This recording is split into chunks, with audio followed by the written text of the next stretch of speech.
Vous allez bien, j'espère que de mon côté, ça va aussi. Ce soir, nous allons continuer dans le cadre de la crypto-monnaie sur l'analyse fondamentale. Si vous voulez aborder la crypto-monnaie, vous devez maîtriser l'analyse fondamentale. Je vous ai donné la différence entre l'analyse technique et l'analyse fondamentale. Dans l'analyse fondamentale, nous sommes sur l'analyse de la blockchain.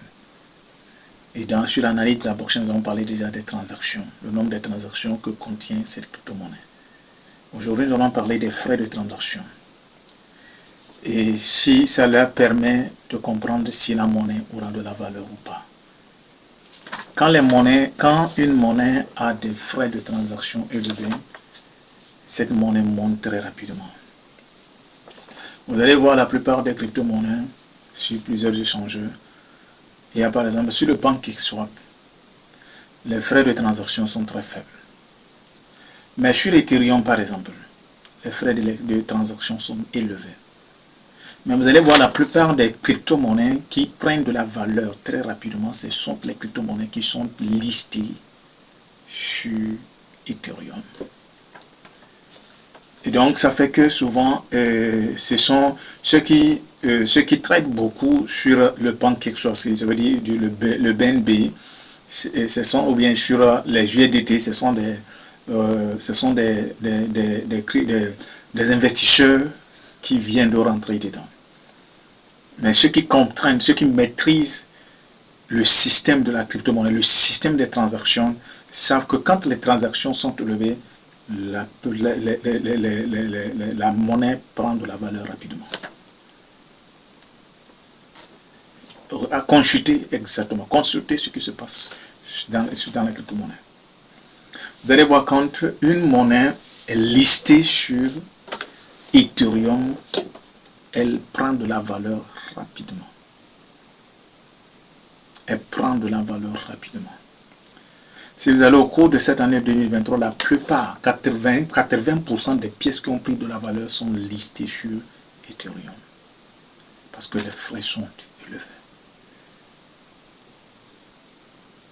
Et pourquoi? Parce que les acheteurs mettent beaucoup plus d'argent dedans. Et quand les frais sont élevés, c'est très simple, c'est une technique simple. Oh.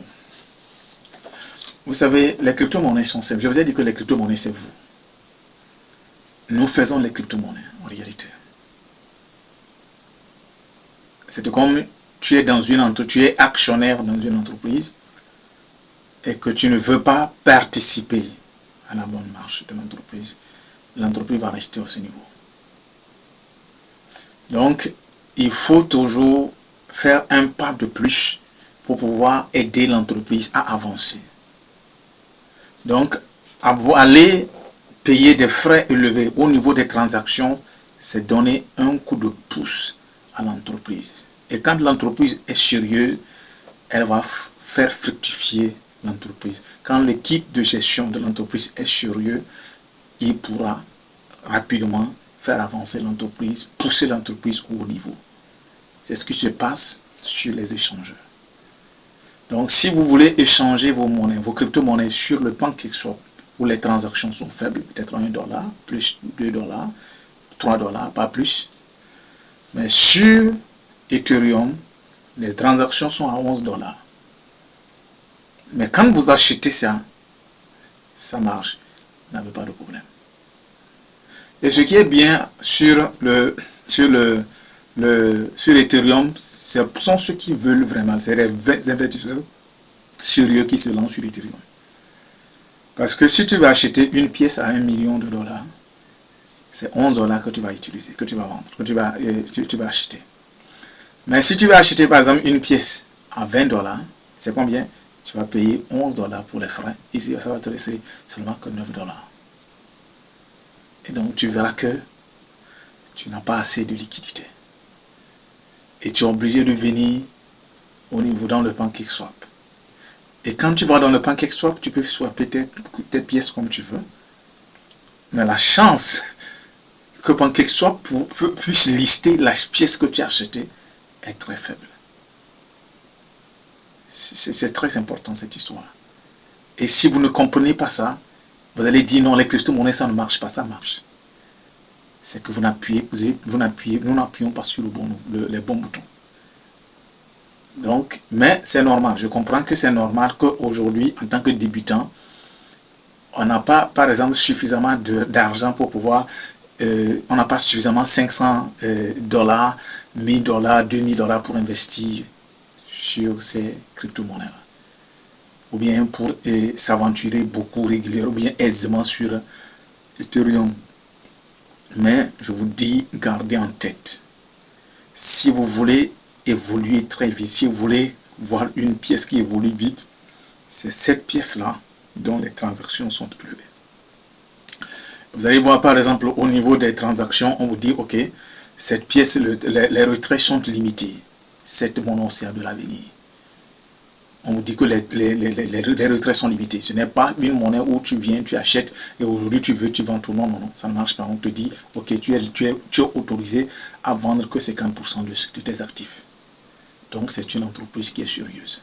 Donc les frais élevés et puis la quantité de sortie. Quand vous voyez ces paramètres-là, quand vous analysez, quand vous faites une analyse fondamentale dans la blockchain et que vous voyez ces deux traits, ces deux facteurs, embrassez cette crypto-monnaie. Elle a de l'avenir. Elle a de l'avenir. La plupart des monnaies qui sont sur Ethereum, ce sont des monnaies qui sont exemptes de scam. Parce qu'avant d'y aller, il y a plusieurs contraintes. Et quand les gens achètent, les gens font du sérieux. Et ça fait que tu es beaucoup plus à l'abri des scams et tu es beaucoup plus sûr de faire du profit. Donc, je vous en prie, continuons toujours à évoluer, continuons toujours à creuser. Quand une crypto-monnaie a des frais de transaction élevés, ce n'est pas mauvais. Ce n'est pas mauvais. Ce n'est pas mauvais. C'est normal. Parce que ça permet à l'échangeur de pouvoir emmagasiner, de faire du profit, de rassembler l'argent nécessaire pour pouvoir booster la monnaie en prochaine et dans les jours qui viennent. C'est comme ça, ça fonctionne. Vous êtes là, votre crypto, vous faites vous-même votre propre monnaie. Vous faites votre propre richesse.